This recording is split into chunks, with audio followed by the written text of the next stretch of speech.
This week I've been down here in Florida for my dad's 85th birthday, and my parents are always down here for 3 months, snowbirding anyway, so it's been great to be down here, but it's been an unusual week, as you all know. What do we owe each other during this coronavirus moment? What do we owe each other? Let's go horizontal, looking at our relationships with one another as fellow humans. And what we owe each other is the same thing we always do. Love. Love thy neighbor. And so that is something that doesn't change. But can I add to it? Love thy neighbor, and therefore wash your hands for 20 seconds. Now, the Bible doesn't exactly say that. Wash your hands for 20 seconds, of course, but, a lot of love is learned. We learn how to love each other. What do people like? What do people need? What's their love language, as we say, or their idiosyncrasies? And especially if we live with each other, if we're married or have children or live with our parents, we have a lot to learn about how to love each other. And right now, we're learning some hygiene and things like that. Another thing we want to learn is who is particularly vulnerable. And we've learned it's the elderly in this crisis. And those who are immunocompromised, who already have weakened immunity systems. So we got to be careful in visiting them, and maybe it's better just to call. We need to learn wisdom of how to love each other in times like this. I have a lot of respect for the Christians who were priests during the Black Death, who stuck around, did not flee, but ministered. Did not flee to Florida,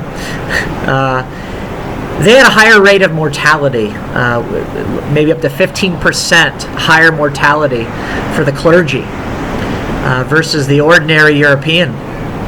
And as one author said, no surprise, the sheer exhaustion of visiting so many people, being exposed, of course, to so many dying individuals. Those are the clergy. I just wonder how many moms and dads there are who did the same thing, nursing their children, and they end up dying with their children. What love is showed there to your neighbor, to your loved one.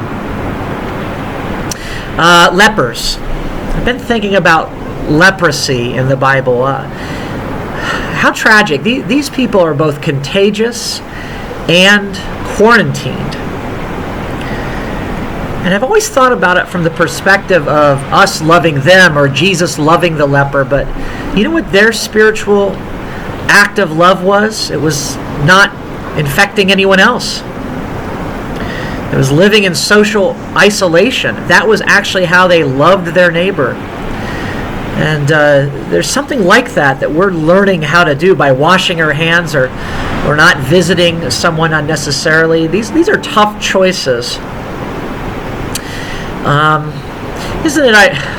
It's something else that it's times like these that communicable disease and viruses remind us how just interconnected we are, intertwined. It's us Americans who like to fool ourselves that we are independent, that we live our own little independent lives, isolated from one another, and I do my thing, you do yours, and we don't impact each other, but yet it's times like this we realize how interconnected we are. That's for bad, if you think about viruses and contagions, but also for good, as we can love one another too.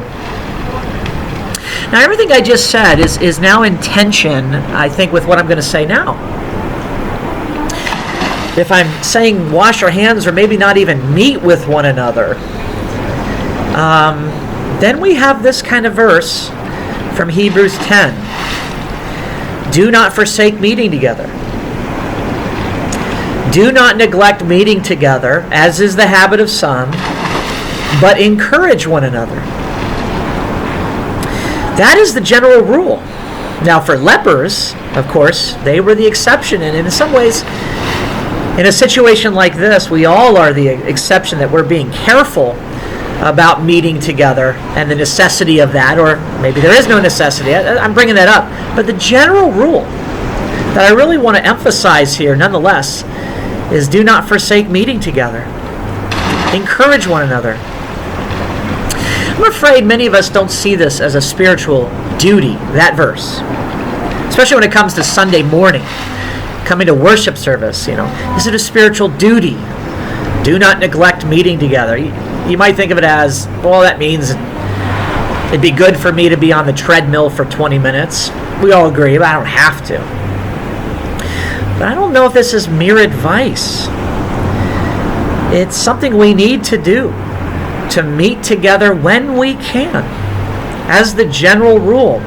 We're in a day that we're seeing sports and travel eroding the Christian commitment that's been there for 2,000 years to worship together, to gather together on Sunday mornings. Notice this verse says, for encouragement, encourage one another. And you are missed. If you're not at a Sunday morning worship service, you are missed. And it's a great opportunity to encourage one another. How are you doing? Can I pray for you? How's work going? To encourage one another. Just by your presence, it's encouraging to know that we have fellow believers that show up, get out of bed, because worshiping God is that important. And if we want to reach our neighbors, it's not just telling them about Jesus. It's this kind of event where they can see we show up to worship together, and they're invited and they are welcomed too. Going back to that invisible thing I said in the first segment, where if something's invisible, you might not feel its impact. It's asymptomatic, but in the long run, it can get you. And I think worship, or not gathering together, is like that. That you might not feel the urgency. If you miss work, you know that sooner or later you won't be able to eat. You won't be able to pay the bills. There's an urgency we feel in a crisis situation like this concerning work. You might not feel it about gathering together as believers, but actually has a devastating long-term impact. And you can see that in people's lives as they stop gathering together, encouraging one another, and being encouraged. So we don't want to forget that, as much as we are in a strange moment where we are not gathering together. So any internet streaming we now do needs to be used wisely, handled wisely. We don't want it to be a replacement, generally speaking, for you to gather, to encourage one another. We are not using it to replace our gatherings. We're hoping that it's helpful for those who cannot or should not be able to attend a worship service. Can I end this segment with my favorite verse? Because I feel like I discovered it. 2 John. No one quotes 2 John. It's so short of a letter, right? 2 John 12. Listen to this. Though I have much to write to you, I would rather not use paper and ink. Instead, I hope to come to you and talk face to face, that our joy may be complete. And I think there's the Christian preference, not for paper and ink, not to meet online, but we will do that when it's necessary and wise, but to talk face to face so that our joy may be complete. What a beautiful word. Maybe that joy is subtle.